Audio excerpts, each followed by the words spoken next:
এখন আমরা ক্লাস 10-এর কতগুলো এমসিকিউ দেখব। দেখো, প্রথমটা আছে বায়োগ্যাসের প্রধান উপাদান। তাহলে বায়োগ্যাসের প্রধান উপাদান হচ্ছে কি না, সেটা হচ্ছে মিথেন। কারণ বায়োগ্যাস কিভাবে তৈরি করা হয় না, বায়োমাসকে অক্সিজেনের অনুপস্থিতিতে মেথানোজেনিক ব্যাকটেরিয়ার সাহায্যে বিভিন্ন রাসায়নিক বিক্রিয়ার মাধ্যমে তোমার বায়োগ্যাস উৎপন্ন করা হয়, যার প্রধান উপাদান প্রায় 60% থাকে মিথেন। বেশ, 2 নম্বর দেখো, গ্যাসের আয়তন প্রসারণ গুণাঙ্কের মান। তাহলে আয়তন প্রসারণ গুণাঙ্কের মান হচ্ছে 1/273 পার ডিগ্রি সেলসিয়াস দিলেই ভালো হতো। 1/273 পার ডিগ্রি সেলসিয়াস সমস্ত গ্যাসের ক্ষেত্রে কিন্তু এর মান এই নির্দিষ্ট। 3 নম্বর দেখো, এসটিপিতে 1 মোল কোনো গ্যাসের আয়তন। তাহলে 1 মোল গ্যাসের আয়তন তোমরা জানো 22.4 লিটার। তাহলে এখানে হয়ে যাচ্ছে কোনটা না, 22,400 সিসি ঘন সেন্টিমিটার হচ্ছে এসটিপিতে 1 মোল গ্যাসের আয়তন। আচ্ছা, তাপ পরিবাহিতাঙ্ক কে এর মাত্রা হবে। তাহলে কে এর মাত্রা মনে রাখা একটু কষ্টকর, তাহলে একটু তোমরা এটা ক্যালকুলেশন করে নেবে। কারণ আমরা জানি যে তাপ পরিবাহিত হয় কিউ সমান কে এ θ2 - θ1 × T/D। এখান থেকে দেখো কে সমান হয়ে যাচ্ছে কিউ ডি বাই এত।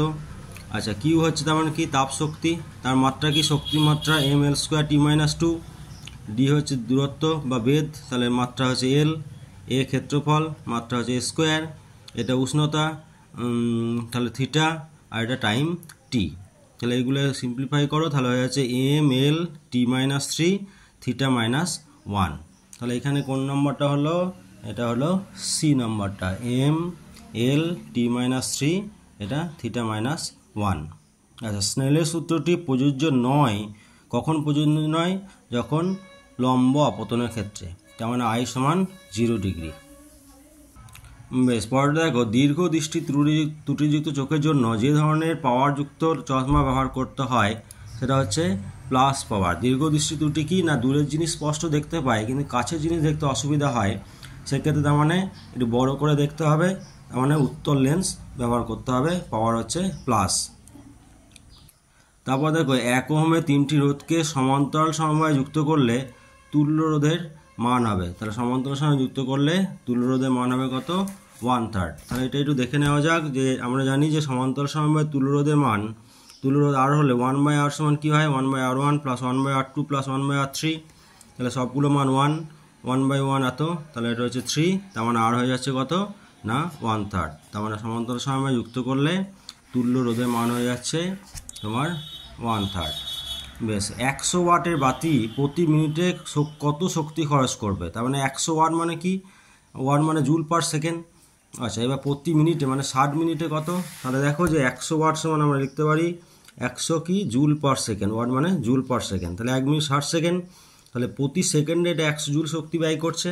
তাহলে 60 সেকেন্ডে কত ব্যয় করবে, 60 × 100 মানে 6000 জুল। তার মানে 100 ওয়াটের বাতি প্রতি মিনিটে তোমার কত শক্তি ব্যয় করছে না 6000 জুল শক্তি ব্যয়িত করছে। আচ্ছা, তেজস্ক্রিয় মৌলের নিউক্লিয়াস থেকে কোন প্রকার কণা নিঃসরণের ফলে ওই মৌলের সমস্থানিক সৃষ্টি হবে। তাহলে সমস্থানিক সৃষ্টি হতে গেলে আমাদের একটা আলফা কণা, দুটো বিটা কণা নিঃসরণ হতে হবে। তার কারণ দেখে নাও, যে কোনো তেজস্ক্রিয় মৌল মনে করছি এক্স, পরমাণু ক্রমাঙ্ক জেড, ভর সংখ্যা কত এ। তাহলে প্রথমে একটা যদি আলফা কণা বেরোয়, তাহলে পরমাণু ক্রমাঙ্ক 2 কমবে, ভর সংখ্যা কত কমবে 4, এটা হলো। আচ্ছা, পরবর্তীকালে যদি দুটো বিটা কণা বেরোয়, তাহলে ভর সংখ্যা কোনো চেঞ্জ হবে না, কিন্তু পরমাণু ক্রমাঙ্ক কী হয় না 2 একক বৃদ্ধি পায়, তাহলে আবার হয়ে যাচ্ছে জেড। তার মানে X" এত। তার মানে প্রথমটা আর শেষটা হচ্ছে পরস্পরের আইসোটোপ।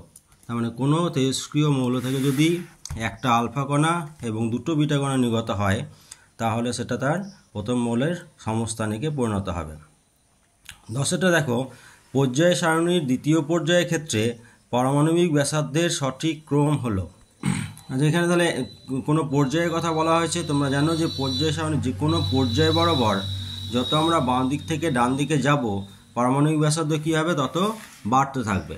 তাহলে দ্বিতীয় পর্যায়ে প্রথমে কে আছে না, প্রথমে আছে বোরন, তারপর আছে কার্বন, তারপর আছে নাইট্রোজেন, তারপর আছে অক্সিজেন। তার মানে এই দিক বরাবর গেলে, বাম দিক থেকে ডান দিকে গেলে কি হয় না, পারমাণবিক ব্যাসার্ধ পারমাণবিক ব্যাসার্ধ কী হবে না, ক্রমশ বাঁ দিক থেকে ডান দিকে গেলে পারমাণবিক ব্যাসার্ধ ক্রমশ কমতে থাকবে। পারমাণবিক ব্যাসার্ধ ক্রমশ কমতে থাকবে। তার কারণ একই পর্যায়ে মৌলগুলোর ক্ষেত্রে কি হচ্ছে না, মানে ইলেকট্রনের কক্ষপথ একই থাকছে কিন্তু ইলেকট্রন ক্রমশ বাড়ছে বাইরের কক্ষে, সেই জন্য কী হবে না, পারমাণবিক ব্যাসার্ধ ক্রমশ কমবে।